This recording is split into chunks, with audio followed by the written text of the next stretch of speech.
کہ اللہ رب العزت نے ہمیں اس دنیا میں مبعوث فرمایا، ہمارے اوپر احکامات لاگو فرمائے۔ بنیادی تو عبادات ہیں ان کو نافذ فرمایا، ہر ایک چیز کا جو تعلق ہے میرے کریم آقا علیہ الصلوۃ والسلام نے نیت کے ساتھ جوڑ دیا۔ یعنی کہ میرا یا آپ کا کوئی بھی عمل ہے اس کے اندر نیت کا اللہ اور اس کے رسول کی رضا کی خاطر ہونا یہ ضروری عمل ہے۔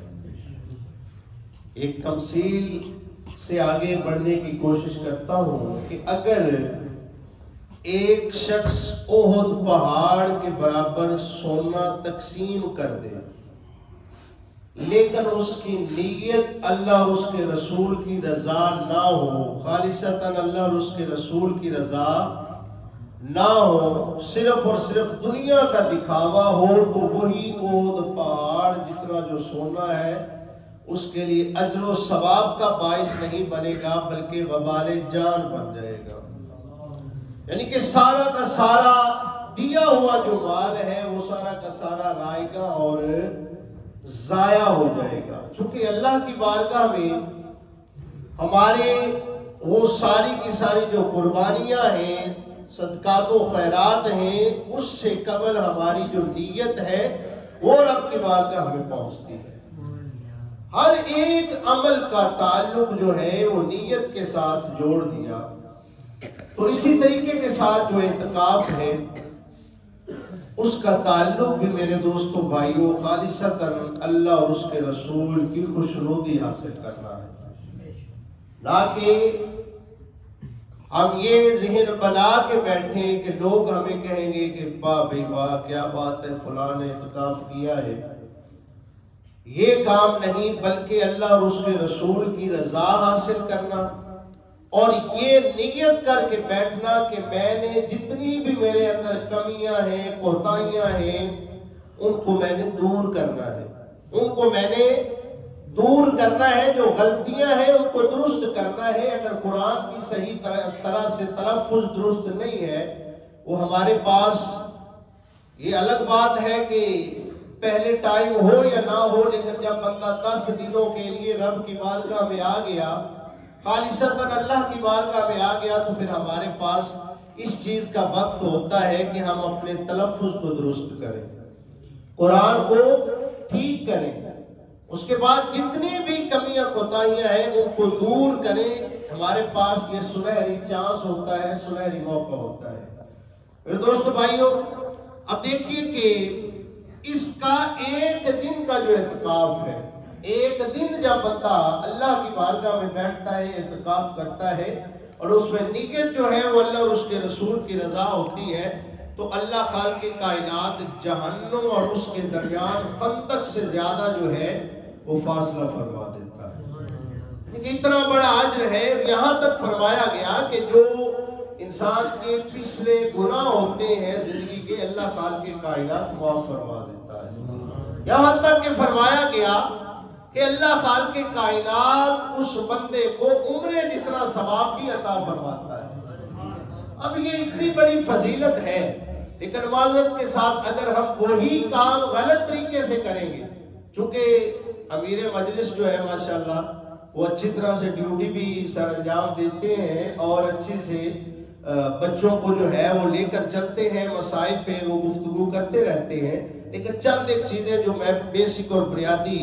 ضروری سمجھتا ہوں کہ وہ میں آپ کے سامنے رکھنا چاہتا ہوں، چونکہ انشاءاللہ العزیز کل جو ہے اعتکاف کرنے والے اعتکاف کریں گے، اور یہ بات ذہن نشین ہو کہ جس کا سنت اعتکاف کرنے کا ارادہ ہے، سنت اعتکاف، نفلی اعتکاف ہے، سنت اعتکاف ہے، جو سنت اعتکاف کا ارادہ رکھتا ہے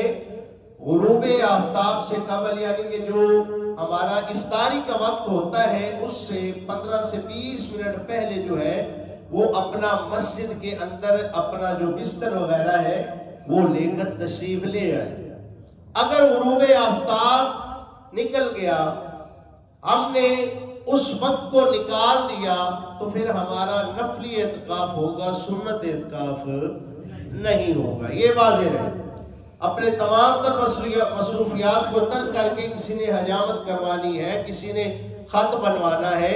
جو بھی مسائل ہے آپ کے، ان کو اچھی طرح سے پاکی پلیدی کا خیال کرتے ہوئے اچھی طرح سے تیاری کر کے اپنا جو ہے وہ رب کی بارگاہ میں آئے، تاکہ اللہ رب العزت ہمارے اوپر خصوصی رحمتوں کا نزول فرمائے۔ میرے دوستو بھائیو، یہاں پر ایک مسئلہ جو بڑا ہی اہم ہے، دیکھیے کہ ہمارے جو بچے اعتکاف کرتے ہیں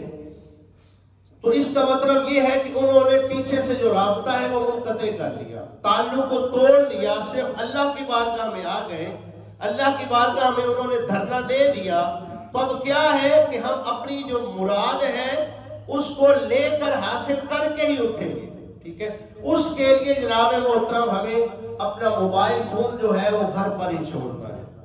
موبائل فون سے الگ رہیں، موبائل فون کو گھر پہ چھوڑ کے آئے، اور اعتکاف جو ہے وہ بالغ جو بچے ہیں کوشش کریں، جو سمجھدار ہیں اور جو مسائل کو سمجھنے والے ہیں، جو اچھی طرح سے اس کو نبھا سکتے ہیں۔ چونکہ مجھے یاد ہے کہ ایک سال اعتکاف میں تھے، ایک چھوٹا بچہ ذرا ٹھیک بھی تھا لیکن تھوڑا چھوٹا تھا، وہ بیٹھ گیا۔ جب پہلی رات ہی امیر محترم نے جگایا اور جناب محترم عبادت کے لیے کیا تو اس نے کہا کہ جی میری تو نیت نفلی اعتکاف دیا ہے، اور وہ چلا بھی گیا۔ سمجھ میں آ رہی ہو؟ یعنی کہ اس طریقے کے ساتھ بچے سمجھتے ہیں کہ اعتکاف بیٹھ جائیں گے جا کے، ہمیں کوئی پریشانی نہیں ہوگی، بس کھانا ہے، پینا ہے اور سو جانا ہے۔ کیونکہ یہ ہم نے سن رکھا ہے کہ جو روزے دار ہے اس کا سونا بھی عبادت ہے، تو یہ ضروری نہیں ہے کہ ہر وقت سو کے عبادت کرنی ہے، اور بھی عبادتیں ہیں، اور بھی عبادات ہیں، ان کو بھی ہم نے ٹائم دینا ہے۔ اور اسپیشلی ذہن نشین رہے کہ اب اعتکاف ہمارا یعنی کہ اس سائڈ پہ ہی ہوتا ہے، تقریباً یہی ہمارا جو ہے وہ درس والا ایریا جو اس میں اعتکاف ہوتا ہے، تو پھر اسی کو ہی اپنا آپ فوکس رکھیں، مرکز اسی کو رکھیں نماز کے علاوہ ٹائم میں۔ یہ نہ ہو کہ آپ کو کوئی دوست مل لیا آ گیا تو آپ یہیں پر مجلس بنا کے بیٹھ جائیں اور گپے شپے لگاتے رہیں، ہرگز نہ کریں۔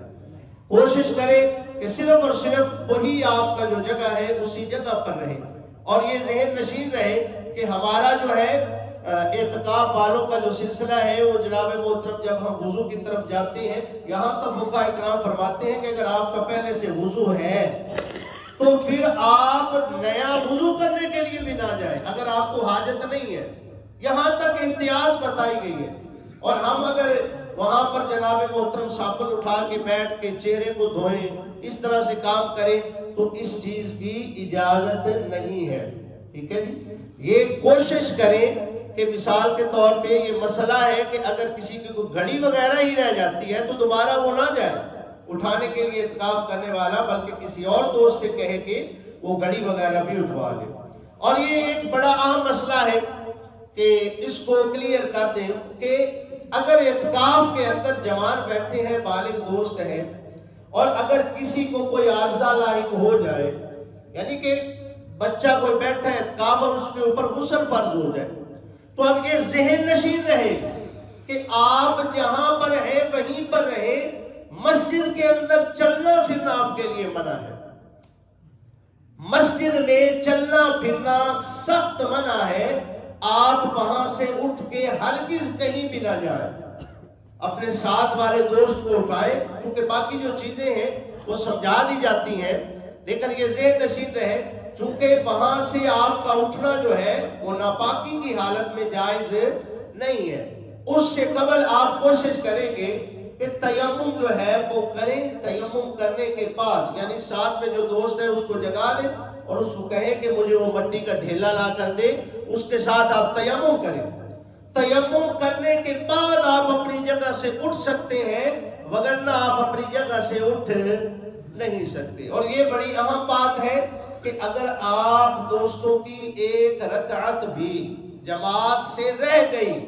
آپ وضو میں ہیں، غسل خانے میں ہیں، واش روم میں ہیں، جہاں کہیں بھی ہیں، ایک رکعت بھی رہ گئی تو آپ کا جو سنت اعتکاف ہے وہ جاتا رہے گا، سنت اعتکاف جاتا رہے گا۔ آپ کا نماز کو باجماعت ادا کرنا، وقت سے پہلے تیار خود کو کرنا، یہ ضروری ہے۔ میرے دوستو بھائیو، اسی طریقے کے ساتھ باقی جو چیزیں ہیں وہ آپ ذہن نشین رکھیں کہ قرآن کی تلاوت اپنا جو ہے وہ لازمی طور پر کوشش کریں کہ 10 دنوں کے اندر آپ قرآن پاک کو مکمل کر لیں. یہ بہت اجر و ثواب ہے قرآن پاک کی تلاوت کرنا، درود پاک پڑھنا، ذکر و اذکار جتنے بھی ہو سکے. اور ایک بات اور بھی ہمیشہ ذہن میں رکھے، ہوتا ایسے ہی ہے لیکن مزید ہماری آگاہی کے لیے کہ یہ جو مسجد کا ہم مطلب کہ یہ بجلی وغیرہ استعمال کرتے ہیں، مسجد کا جو یہ باقی چیزیں جو ہیں وہ استعمال کرتے ہیں، تو اعتکاف والوں کے لیے یہ بھی ضروری ہے کہ وہ اپنا جو بل وغیرہ ہے جو بھی اس طریقے کے ساتھ بنتا ہے وہ لازمی طور پر دے کر جایا کریں. یہ ہمارے اوپر لازمی ہے کہ ہم یہ نہ ہو کہ بل تو ہم مسجد کا استعمال کر رہے ہیں، اعتکاف اللہ کی رضا کے لیے کر رہے ہیں اور اس کا بوجھ جو ہے وہ مسجد کے اوپر پڑے. یہ نہیں، بلکہ یہ ہوتا ایسے ہی ہے تقریباً پہلے سے ہی کہ وہ اپنا جو بل ہے وہ ادا کرتے ہیں. چھوٹے بچے میں چاہے مہربانی کریں ابھی کہ تنگ کر دیں بہ کے نہ آپ اعتکاف بند دیں تو نہ دوسرے تنگ کر دیں. نماز کا ٹائم ہوتا ہے تو باہر گپڑ لائی ہوتی ہے، جس طرح افطاری ٹائم ہوتا ہے تو باہر